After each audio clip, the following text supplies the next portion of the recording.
DGISI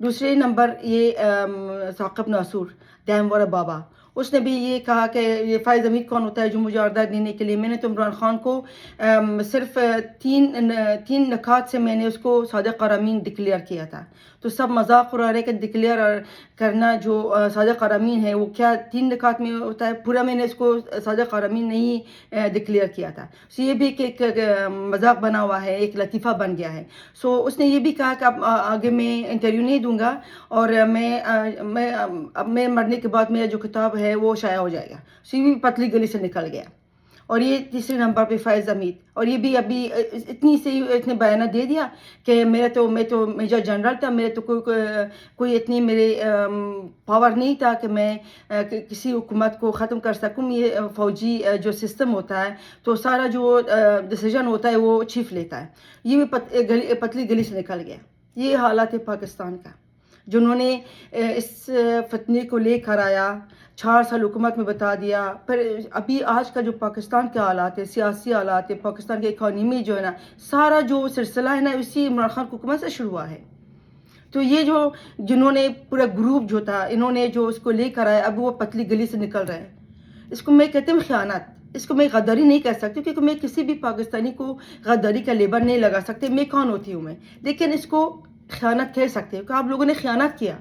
جو آپ کو پتا تھا کہ ایک آدمی جس قابل نہیں ہے، جو ایک سیاستدان نہیں ہے، جس کے اس کے سیاسی شعور نہیں ہے، جس کو اس کو کسی چیز کا شعور نہیں، انفارمیشن اس کے پاس نہیں ہے، مطلب ایک عام سا کرکٹر کو لے کر آیا اور ہمارے سامنے بتا دیا. اور وہ عام کرکٹر نے کیا کیا کارنامے کیا، کیا کیا کرپشن کر دیا.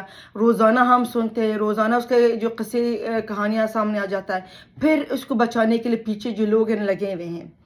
سو یہ جو گروپس تھا انہوں نے بس تھوڑا سا بیانہ دے دیا اور کسی کونے میں بیٹھ گئے. لیکن پاکستان کو اور پاکستانی لوگوں کو کس حالات میں انہوں نے رکھا ہے آپ خود ہی دیکھ لیجیے گا. مہنگائی کہاں تک پہنچ گیا ہوا ہے. آج میں ٹی وی میں بھی تھوڑا دیر پہلے میں دیکھ رہی تھی کہ جو وزیر اعظم شہباز شریف صاحب نے رمضان کے پیکیج کے میں انہوں نے آٹا کا جو مفت میں اعلان کر دیا. آج ملتان میں جس جگہ پہ وہ آٹا باندھا جا رہا تھا وہاں پہ عورتیں ایک دوسرے کو دینگا مشتی میں نظر آ رہے تھے اور ایک دوسرے کو مار رہے تھے، مار پیٹ ہو رہا تھا کہ اتنا لائن تھے. اور آٹے کی وجہ سے کیونکہ شاید ان کو نہیں ملا ایک دوسرے کو مار پیٹ کر رہے تھے. یہ حال ہے پاکستان کا. اب مار پیٹ بازاروں میں بھی پہنچ گیا ہوا ہے. یعنی اس قدر حالات خراب ہے. اور حالات کو دیکھیں کہ ابھی الیکشن بھی ہونے والا ہے، الیکشن کے لیے پیسے بھی چاہیے. ابھی آپ نے دیکھا ضمانت پارک میں جو ایک ریلی نکالا گیا تھا، جو ایک کارکن کا ہلاکت بھی ہو گیا اور پولیس کے ساتھ ہاتھا پائی بھی ہو گیا، عملہ کو بھی نقصان پہنچا، گاڑیوں کے شیشے بھی ٹوٹے گئے. یہ صرف ایک ریلی تھا. تو ابھی اگر انتخابات آ جائے، یہ جو پنجاب کا اور یہ جو خیبر پختونخوا کا، اس کا کیا بنے گا؟ اس کا کوئی جو لوگ ذمہ دار ہے اس بارے میں نہیں سوچتے. جنہوں نے تاریخ دے دیا، یہ ہمارا جو خبر رسان ماسک والا جن جو ہے یہ عارف علوی، جس نے اپریل 30 کو دیا کہ یہ انتخابات ہو جائے. اس کو سمجھ نہیں آتا کہ رمضان شریف ہے، کیا جو سیاسی پارٹیاں ہیں رمضان شریف پہ کیمپین کریں گے. جو الیکشن کمیشن نے دیا تھا 7 مئی کو، اس کو کیوں قبول نہیں کیا؟ نہیں، کیونکہ وہ جو خبر رسان اور یہ جو قاصد ہے عارف علوی ماسک والا جن، یہ عمران خان کے لیے لابنگ کرتا ہے اور اس کی وجہ سے اس نے تاریخ دے دیا. اچھا یہ سارا بولنا تو بڑا آسان کہ یہ تاریخ دے دیا، لیکن اس کو کون امپلیمنٹ کرے گا؟ حالات دیکھیں کہ ڈالر کہاں تک پہنچ گیا، لوگ ایک دوسرے کو مار پیٹ کر رہے ہیں، آتا نہیں ہے. مطلب کیا کیا میں بتاؤں.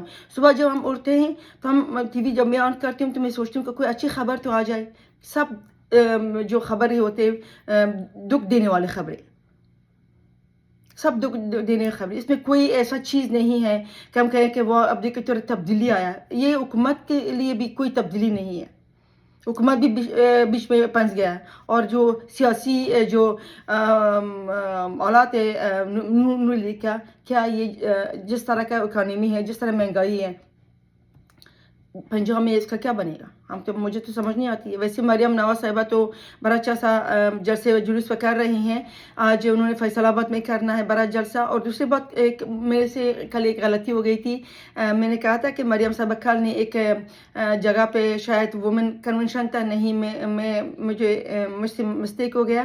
وہ تھا پنجاب ڈسٹرکٹ یوتھ کوآرڈینیٹر کا ایک بیٹھک تھا جو مریم نواز صاحبہ نے جو یوتھ تھے, ینگ یوتھ, ان کے ساتھ تھوڑا گپ شپ لگایا اور ان کو بڑا اچھا سا سمجھایا. دیکھیں اتنی سال سے جو ابھی مسلم لیگ کا جو ویسی بھی سیاسی جو حالات ہے نا اتنا اچھا نہیں ہے, لیکن جو لوگ مریم صاحبہ کا آنے کا جو کہتے تھے کہ یہ جو شاید خاقان عباسی نے اس کو تھوڑا برا لگا تھا کہ مریم نواز صاحبہ کو یہ عہدہ جو دیا گیا ہے ایز جو پارٹی کا جو اہم عہدہ ہے, وہ تھوڑا سا اس کو شاید برا لگا ہوگا. لیکن سوچنے والی بات یہ ہے نا کہ دیکھیں اتنی عرصے سے اب یقین کیجیے گا میں نے کبھی کسی مسلم لیگ نون کا کوئی عہدیدار کو یا کسی ارکان کو یا کسی ممبر کو میں نے نہیں دیکھا کہ ایک جگہ بیٹھ کے اپنے ارکان اسمبلی کو یا جو ان کے پارٹی کے جو کارکن ہیں ان کو کانفیڈنس میں لے لے.